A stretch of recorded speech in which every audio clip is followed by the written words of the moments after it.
زنا کی سزا کو بیان فرمایا کہ اگر غیر شادی شدہ مرد اور عورت زنا میں پکڑے جاتے ہیں تو ان کو 100 کوڑے لگائے جائیں گے، اور آقا صلی اللہ علیہ وسلم نے اس کی تشریح میں شادی شدہ مرد اور عورت کی زنا کی سزا بیان فرمائی کہ ان کو سنسار کر دیا جائے گا، یعنی اتنے پتھر ان پر برسائے جائیں گے چاروں جانب سے کہ وہ مر جائیں، اس وقت تک ان کو پتھروں سے مارا جائے گا۔ آگے اللہ تبارک و تعالی جل شانہ نے شادی کرنے کے لیے یہ ایک اصول بیان فرمایا ہے کہ جو لوگ گندے ہو جاتے ہیں، جن کی صفت گندی ہو جاتی ہے، یا یوں کہیے جو گندگی کے خوگر ہو جاتے ہیں بدکاری کے، وہ لوگ اپنے لیے شادی کرنے کے لیے بھی، دنیا کا ہم سفر بنانے کے لیے بھی ایسے ہی گندے لوگوں کو تلاش کرتے ہیں۔ اب چاہے وہ مرد ہو چاہے عورت ہو، خود گندا ہوگا یا خود گندی ہوگی تو گندے مرد اور گندی عورت کو تلاش کرے گی اپنے نکاح کرنے کے لیے۔ اور اللہ تعالیٰ ایمان والوں کے لیے فرماتے ہیں وَحُرِّمَ ذَلِكَ عَلَى الْمُؤْمِنِينَ کہ یہ چیز اللہ تبارک و تعالیٰ نے مومنوں کے لیے حرام قرار دے دی ہے۔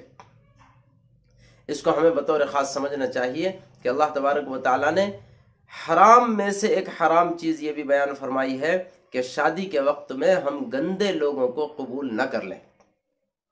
شادی کرنے کے لیے چاہے لڑکے کا معاملہ ہو چاہے لڑکی کا معاملہ ہو، سب سے پہلے اچھے اخلاق اور گناہوں سے پاکی معیار ہونا چاہیے، یہ مسلمانوں کے لیے فرض ہے۔ جس قسم کا ماحول آج زمانے میں چل رہا ہے، ہم سب جانتے ہیں کہ جو خاتون جتنا زیادہ کم سے کم کپڑا پہنتی ہو، جو خاتون جتنا زیادہ آزاد خیال ہو اور اپنی مرضی سے جینا چاہتی ہو اور گندگی کرتی ہو، گندگی پھیلاتی ہو، اتفاق سے بلکہ کہیے بدقسمتی سے ہمارے معاشرے نے ان کو اسٹار مان لیا ہے، اور ان سے بات کرنے کو، ان سے تعلق قائم کرنے کو، اور حد سے آگے بڑھ جائے تو ان سے شادی کرنے کو بڑا کمال سمجھا جانے لگا ہے، حالانکہ اللہ تبارک و تعالیٰ نے مسلمانوں کے لیے اس کو حرام قرار دیا ہے۔ حرام کاموں میں سے ایک حرام کام یہ بھی ہے کہ شادی کرنے کے لیے ایسے گندے لوگوں کو پسند کر لیا جائے۔ اللہ ہماری حفاظت فرمائے۔ آگے اللہ تبارک و تعالیٰ جل شانہ نے ہم سب کی مائی صدیقہ کائنات امی جان حضرت عائشہ صدیقہ رضی اللہ تعالیٰ عنہ کی پاک بازی کو بیان فرمایا۔ اصل میں ایک مرتبہ ہوا یوں کہ نبی پاک صلی اللہ علیہ وسلم صحابہ کرام کے ساتھ غزوہ بنی المصطلق سے واپس تشریف لا رہے تھے۔ رات کا وقت تھا، ایک جگہ پڑاؤ ڈالا۔ صبح صادق سے پہلے اعلان ہوا کہ کوچ کرنا ہے۔ امی جان حضرت عائشہ صدیقہ رضی اللہ تعالیٰ عنہ اپنی کسی ضرورت سے جنگل کی طرف تشریف لے گئی۔ واپس آئی تو دیکھا کہ آپ کے پاس آپ کا ہار موجود نہیں ہے۔ چنانچہ ہار تلاش کرنے کے لیے دوبارہ تشریف لے گئی اور ہار تلاش کرنے لگی، اتنی دیر لگ گئی کہ حضور اور صحابہ اکرام یہاں سے کوچ کر گئے۔ امی جان حضرت عائشہ واپس آتی ہے تو دیکھتی ہے کہ قافلہ تو یہاں سے چلا گیا، اب کیا کیا جائے؟ حضرت عائشہ نے سمجھداری اور عقل مندی کا مظاہرہ کرتے ہوئے اس کے بجائے کہ ادھر ادھر تلاش کرتی پھرے، وہیں پر بیٹھنے کو ترجیح دی کہ وہیں پر بیٹھی رہوں، تاکہ جب حضور کو پتہ چلے تو حضور خود تلاش کرنے آئے یا صحابہ اکرام آئے تو یہیں پر آئیں گے اور نتیجے میں ان کو مل جاؤں گی۔ لیکن اتفاق سے نبی پاک صلی اللہ علیہ وسلم نے ایک صحابی حضرت صفوان بن معطل رضی اللہ تعالیٰ عنہ کو قافلے کے پیچھے رہنے کا حکم دیا تھا کہ قافلے سے کوئی چیز چھوٹ جاتی ہے تو ان کو ہاتھ لگ سکے۔ چنانچہ یہ دور سے حضرت عائشہ کو دیکھتے ہیں کہ کوئی بندہ چادر اوڑے ہوئے لیٹا ہے۔ قریب جا کر دیکھا تو حضرت عائشہ صدیقہ ہے، اور پردے کے احکامات نازل ہونے سے پہلے حضرت صفوان عائشہ کو پہچانتے تھے۔ انا للہ پڑھی، زور سے آواز لگائی، انا للہ و انا الیہ راجعون۔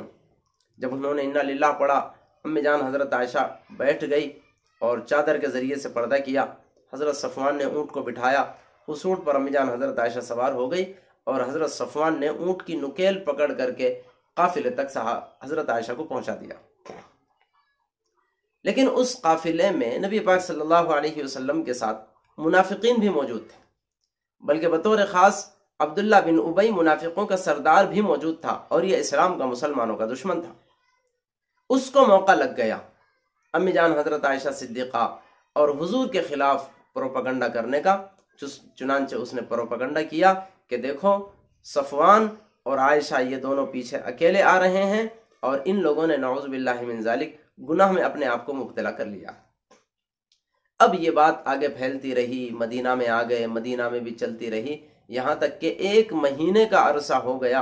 اس دوران آقا صلی اللہ علیہ وسلم بڑے پریشان تھے، صحابہ کرام پریشان تھے لیکن کفار اور منافقین مزے لے رہے تھے اور مسلمانوں کا اور آقا صلی اللہ علیہ وسلم کا مذاق اڑا رہے تھے۔ یہی ہوا، 1 مہینے کا عرصہ گزر گیا۔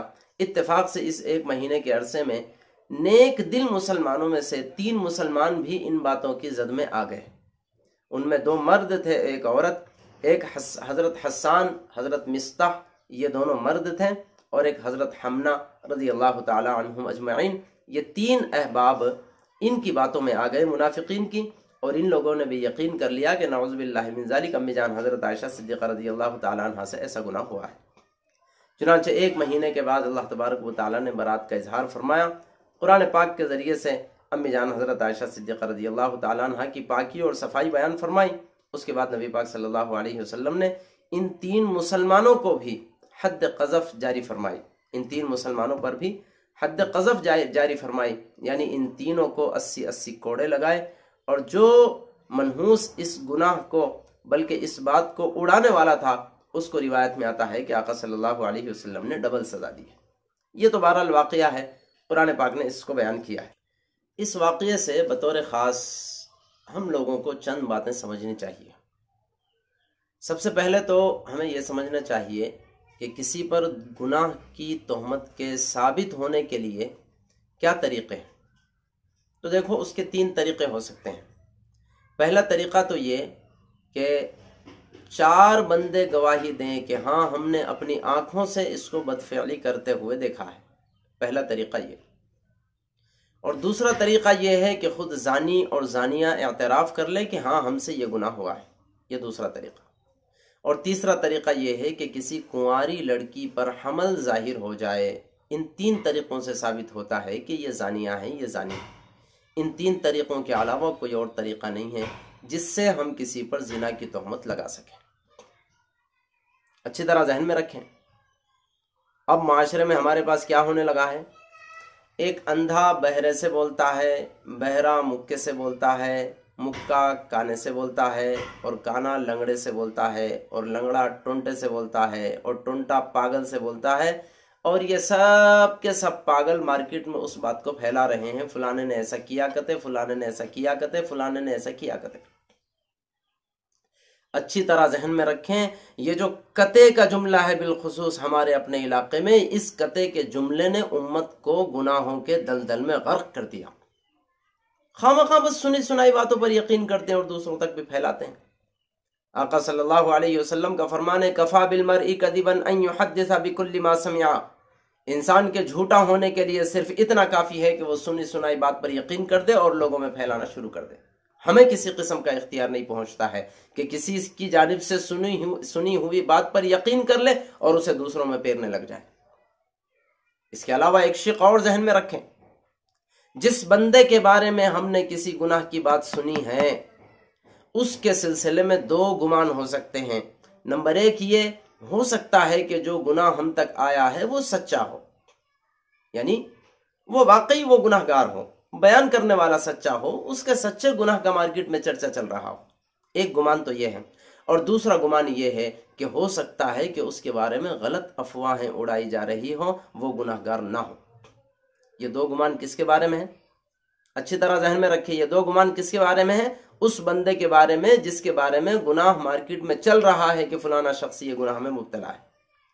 لیکن ہم جو گناہ کر رہے ہیں، ایک نکٹا ایک بہرے کی بات سن کر کے اندھے کو بتا رہا ہے، سو یہ نکٹا 100% گناہ گار ہے۔ اس میں گناہ گار ہونے نہ ہونے میں کوئی گمان نہیں ہے، یہ 100% گناہ گار ہے۔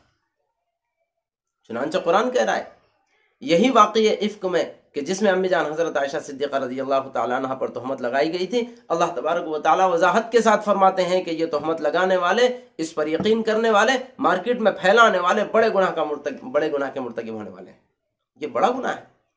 اس نے گناہ کیا تو کیا یا نہیں کیا وہ تو محض اللہ تبارک و تعالیٰ جانتے ہیں، لیکن ہم جو اس کے گناہ پر یقین کر رہے ہیں یہ سب سے بڑا گناہ ہے، اور یقیناً ہم گناہ گار ہیں، اور دوسرے کے سامنے پھیلا رہے ہیں یقیناً ہم گناہ گار ہیں۔ اس کا مطلب یہ نکلا کہ جس کے بارے میں گناہ کو ہم بیان کر رہے ہیں اس کے گناہ گار ہونے نہ ہونے کا گمان ہے۔ ہو سکتا ہے کہ گناہ گار ہو سکتا ہے کہ گناہ گار نہ ہو، لیکن ہمارے گناہ گار ہونے کا یقین ہے، اور یہ قرآن پاک کا بیان ہے۔ اللہ تبارک و تعالیٰ فرماتے ہیں اس لیے ہمیں سمجھنا چاہیے کسی کی سنی ہوئی بات پر یقین کرنے اور دوسروں میں پھیلانے کا ہمیں اختیار نہیں ہے۔ اگر ہم ایسا کریں گے اور مان کے چلے خدا نہ خواستہ جس کا گناہ بیان کیا جا رہا ہے وہ اگر واقعی گناہگار ہے تب بھی ہم بھی گناہگار ہو جائیں گے، ہم اس گناہوں کی فہرست سے اپنے آپ کو باہر نہیں نکل سکیں گے۔ یعنی کیا مطلب؟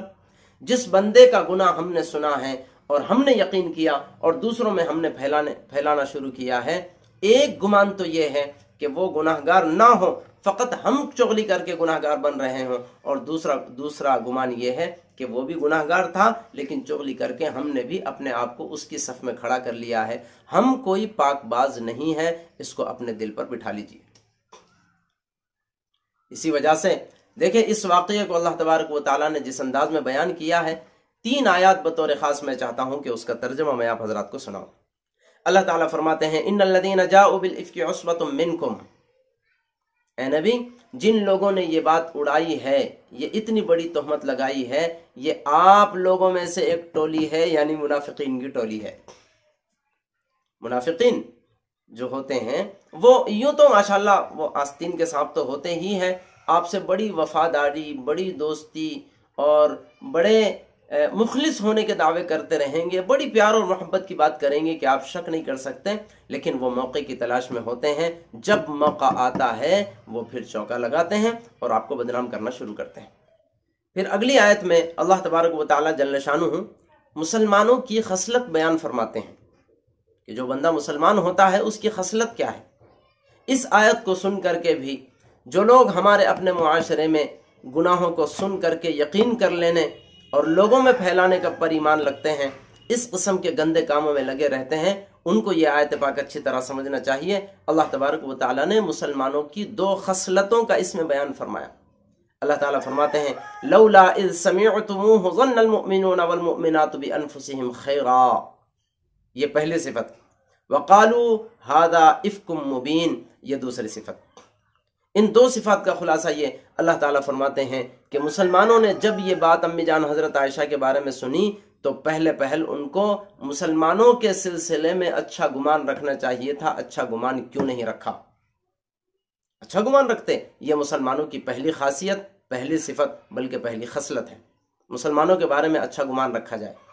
اور صرف اچھا گمان نہیں بلکہ آگے فرماتے ہیں وقالوا ھذا افک مبین، ساتھ میں یہ بھی مسلمانوں نے کیوں نہیں کہہ دیا کہ یہ تو کھلا ہوا بہتان ہے، اس بہتان کی کوئی حیثیت ہمارے پاس نہیں ہے۔ یعنی کیا مطلب؟ اگر ایک مسلمان کسی دوسرے مسلمان کے بارے میں اس قسم کی گفتگو کرتا ہے تو اسے 2 کام کرنے چاہیے۔ نمبر 1 مسلمان کے بارے میں اچھا گمان رکھنا چاہیے، اور نمبر 2 جو بیان کر رہا ہے اسے جھوٹا قرار دینا چاہیے اور اسے بہتان تراش قرار دینا چاہیے کہ تو بہتان لگا رہا ہے، اسے میں بہتان سمجھتا ہوں، اس میں سچائی اور اچھائی کچھ بھی نہیں ہے۔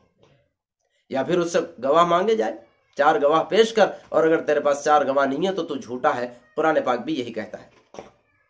اگلی آیت میں اللہ تبارک و تعالیٰ فرماتے ہیں لولا جاءوا علیہ باربعۃ شہداء، جن لوگوں نے یہ تہمت لگائی ہے ان لوگوں نے 4 گواہ کیوں نہیں پیش کیے؟ ان کو چاہیے تھا کہ 4 گواہ پیش کرتے، جب انہوں نے 4 گواہ پیش نہیں کیے فَإِذْ لَمْ يَأْتُوا بِالشُّهَدَاءِ فَأُولَئِكَ عِنْدَ اللَّهِ هُمُ الْكَاذِبُونَ، جب ان لوگوں نے 4 گواہ پیش نہیں کیے ہیں تو پھر اللہ تبارک و تعالیٰ کے پاس یہی لوگ جھوٹے ہیں۔ جملے سنیں اللہ تبارک و تعالیٰ کے، فَإِذْ لَمْ يَأْتُوا بِالشُّهَدَاء، اگر یہ لوگ گواہ 4 گواہ نہ لائیں، فَأُولَئِكَ عِنْدَ اللَّهِ هُمُ الْكَاذِبُونَ، تو یہی لوگ تو اللہ تبارک و تعالیٰ کے پاس جھوٹے ہیں۔ جس بندے کے گناہ کو ہم سن رہے ہیں، یقین کر رہے ہیں، دوسروں میں پھیلا رہے ہیں، اس کے گناہگار ہونے کا کوئی یقین نہیں، لیکن ہمارے گناہگار ہونے اور اللہ تبارک و تعالیٰ کے پاس جھوٹے ہونے کا 100% یقین ہے کہ ہم جھوٹے ہیں، اور یہ قرآن کہہ رہا ہے، سورہ نور کی آیت نمبر 3 کہہ رہی ہے۔ بلکہ اس کے علاوہ اسی سورۃ پاک کی آیت نمبر 4 تو بڑی عجیب ہے۔ قرآن کہتا ہے والذین یرمون المحصنات ثم لم یأتوا باربعۃ شہداء، جو لوگ عورتوں پر زنا کی تہمت لگائیں اور 4 گواہ نہ لائیں، سننے کی چیز ہے، والذین یرمون المحصنات، جو لوگ پاک باز عورتوں پر تہمت لگائیں، ثم لم یأتوا باربعۃ شہداء، پھر 4 گواہ نہ لائیں، فجلدوہم 80 جلدہ، تو ایسے لوگوں کو 80 کوڑے لگاؤ۔ 80 کوڑے ان کو مارے جائیں، ولا تقبلوا لهم شہادتا ابدا، اور ہمیشہ ہمیش کے لیے ان کی گواہی نہ سنی جائے، انہیں غیر معتبر قرار دیا جائے کہ اب ان کی گواہی کسی بھی معاملے میں سنی نہیں جائے گی، ان لوگوں کا کوئی اعتبار نہیں ہے، یہ لوگ جھوٹ بھی بول سکتے ہیں، دھوکہ بھی دے سکتے ہیں۔ اور آگے فرماتے ہیں وَأُولَٰئِكَ هُمُ الْفَاسِقُونَ، اصل فاسق تو یہی لوگ ہیں۔ میرے بھائیو، بات سمجھ میں آ رہی ہے؟ اصل فاسق قرآن نے کس کو قرار دیا؟ اصل فاسق قرآن نے اس کو قرار دیا ہے جو سنی سنائی بات پر یقین کر لے اور اس کو دوسروں میں بیان کرنے لگ جائے۔ اس لیے ہم سمجھتے ہیں ہم تو بڑا کمال کر رہے ہیں، وہ کانوں میں، سننے والوں کے کانوں میں رس گھلتا ہے اور بولنے والوں کی ماشاءاللہ زبان میں رس گھلتا ہے، ہم نے تو بڑا کمال کا کام کیا کہ دوسروں کی برائی ہم نے پھیلائی ہے، لیکن قرآن ایسوں کے بارے میں فرما رہا ہے یہی لوگ اللہ تبارک و تعالیٰ کے پاس جھوٹے ہیں، وَأُولَٰئِكَ هُمُ الْفَاسِقُونَ، اصل فاسق تو یہی لوگ ہیں۔ اس لیے ہمیں سمجھنا چاہیے ہمارے معاشرے میں یہ جو گندی صفات چل چکی ہے، کسی کے گناہ کو سننا اور پھر اگلے کو بول دینا، اگلے سے سننا اور تیسرے کو بول دینا۔ اس سے پہلے میں نے ایک مرتبہ مثال دی تھی، ایک بندہ محض چولہا سلگاتا ہے، دوسرا اس پر بھگونا رکھتا ہے، تیسرا اس میں تیل ڈالتا ہے، چوتھا اس میں ادرک لہسن ڈالتا ہے، پھر اگلا بندہ اس میں گوشت ڈالتا ہے، اگلا بندہ اس میں مزید ترکاریاں ڈالتا ہے، اور بہترین بنا بنایا پلاؤ ہماری مارکیٹوں میں چل رہا ہے۔ یہ سب کرنے والے گناہگار ہیں، خدا کی نگاہوں میں جھوٹے ہیں، خدا کی نگاہوں میں اصل فاسق یہی لوگ ہیں۔ اس لیے اس قسم کی باتیں سننے اور اس قسم کی باتیں آگے پھیلانے سے ہمیں اپنے آپ کو بچانا چاہیے، تاکہ ہم گناہگار نہ ہو جائے۔ جس کے گناہ کو ہم پھیلا رہے ہیں وہ گناہگار ہے یا نہیں ہے وہ اللہ جانتا ہے، لیکن ہم گناہگار ہیں، یہ قرآن پاک گواہی دے رہا ہے۔ اللہ تعالی ہماری حفاظت فرمائے۔ آگے ایک بڑا عجیب واقعہ ہوا، اللہ تبارک و تعالیٰ نے اس میں حضرت صدیق اکبر رضی اللہ تعالیٰ عنہ کو ہدایت دی۔ اصل میں ہوا یوں، یہ جو 3 صحابہ اکرام تھے، حضرت حسان، حضرت مصطح اور حضرت حمنہ رضی اللہ تعالیٰ عنہم اجمعین، ان لوگوں میں سے ایک صحابی رسول حضرت مصطح رضی اللہ تعالیٰ عنہ غریب صحابی تھے۔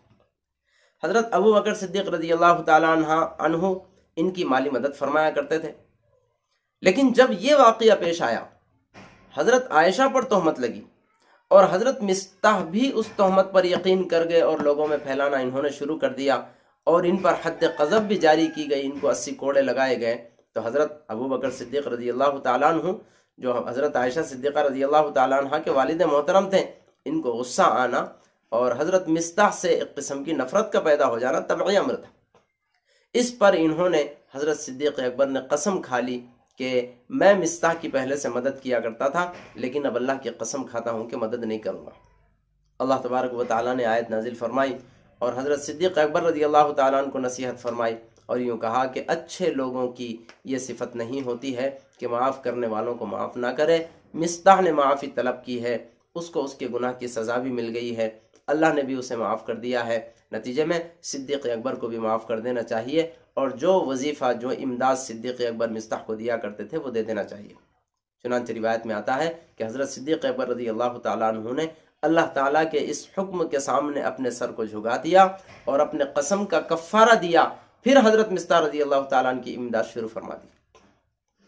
یہ تھے صحابہ اکرام رضوان اللہ علیہم اجمعین۔ اندازہ کریں، اپنی سگی بیٹی پر تہمت لگانے والا، یہاں تک کہ اس کو پھر 80 کوڑے بھی لگ رہے ہیں، اور وہ بندہ کون؟ جو خود حضرت صدیق اکبر رضی اللہ تعالیٰ عنہ کے پیسوں پر پلنے والا تھا، وہی بندہ الزام تراشی کر رہا تھا اور اپنی بیٹی پر تہمت کو سچ مان رہا تھا۔ صدیق اکبر کو کتنا غصہ آیا ہوگا، لیکن یہ بیٹی کی محبت، اس غصے، ساری چیزوں کو صدیق اکبر نے ایک طرف رکھا۔ جب اللہ تبارک و تعالیٰ کی ہدایت آئی تو قسم بھی توڑ دی، اس کا کفارہ بھی ادا کیا، اور پھر حضرت مصطح رضی اللہ تعالیٰ عنہ کی امداد بھی جاری فرما دی، اور پھر ہمیشہ دیتے رہے۔ یہ تھا اللہ تبارک و تعالیٰ کے احکامات کے سامنے اپنے جذبات کی قربانی دے دینا، اپنے احساسات کی قربانی دے دینا۔ اللہ تعالیٰ ان لوگوں کی حرص ہمیں بھی کرنا نصیب فرمائے۔ آگے اللہ تبارک و تعالیٰ جل شانہ نے ہم اگر کسی دوسرے کے گھر میں جائیں تو اس بات کا حکم دیا ہے کہ ہم اجازت لے کر اور سلام کر کے جائیں، اجازت سے پہلے اندر جانا جائز نہیں ہے۔ آگے باری تعالیٰ نے نظروں کی حفاظت کرنے اور شرم گاہوں کی حفاظت کرنے کا حکم دیا، نیز عورتوں کو پردہ کرنے کا بھی حکم دیا۔ آگے اللہ تبارک و تعالیٰ جل شانہ نے ان کافروں کے اعمال کی مثال دی ہے کہ جو کافر بظاہر آخرت پر یقین رکھتے ہیں لیکن اللہ رسول کو نہیں مانتے، یعنی یوں کہتے ہیں کہ آخرت تو پکی ہے، قیامت تو آنے والی ہے، لیکن اللہ رسول پر یقین نہ رکھتے ہوں، ان کے اعمال کی مثال دی ہے جیسے کوئی بندہ ریت کے میدان میں چل رہا ہو اور دھوپ کا موقع ہو تو اس کو ریت بہت دور سے ایسا معلوم ہوتا ہے جیسے کہ پانی ہے، لیکن قریب جا کر کے دیکھتا ہے تو پانی نہیں، وہ تو چٹیل میدان پڑا ہوا ہے۔ اللہ تعالیٰ فرماتے ہیں اس سراب کی طرح ہے ان لوگوں کی مثال، وہ یہ سمجھتے ہیں کہ ان اعمال کا ان کو بدلہ ملنے والا ہے، حالانکہ جب آخرت میں پہنچیں گے تو ان کے لیے کسی قسم کا کوئی بدلہ ان کو میسر نہیں آئے گا۔ آگے اللہ تبارک و تعالیٰ نے کامیاب لوگوں کی 4 علامات بیان فرمائی۔ نمبر 1 تو اللہ تعالیٰ کی اطاعت، نمبر 2 رسول پاک صلی اللہ علیہ وسلم کی اطاعت، نمبر 3 پچھلے زمانے کے سلسلے میں اللہ تبارک و تعالیٰ کا ڈر کہ پتہ نہیں ہمارے پچھلے زمانے کے اعمال قبول ہوں گے کہ نہیں ہوں گے، اور نمبر 4 آئندہ زمانے کے حساب سے بھی اللہ تبارک و تعالیٰ کا ڈر۔ اس کے بعد باری تعالیٰ نے چھوٹے بچوں کو یا نوکروں کو، غلام باندیوں کو اپنے آقاؤں کے گھر میں 3 موقعوں پر بغیر اجازت کے جانے سے منع فرمایا۔ چھوٹے بچے، نوکر، غلام باندیاں وغیرہ 3 موقعوں پر اپنے آقاؤں کے گھر میں یا اپنے والدین کے خاص روم میں نہ جائیں۔ نمبر 1 فجر سے پہلے، نمبر 2 دوپہر کے وقت اگر والدین قیلولہ کرتے ہو تو، اور نمبر 3 عشاء کی نماز کے بعد کہ اجازت لے کر کے ہی گھر میں جانا چاہیے، اس کے بغیر جانے کی اجازت نہیں ہے۔ یہ مختصر سا خلاصہ تھا 18ویں پارے کا۔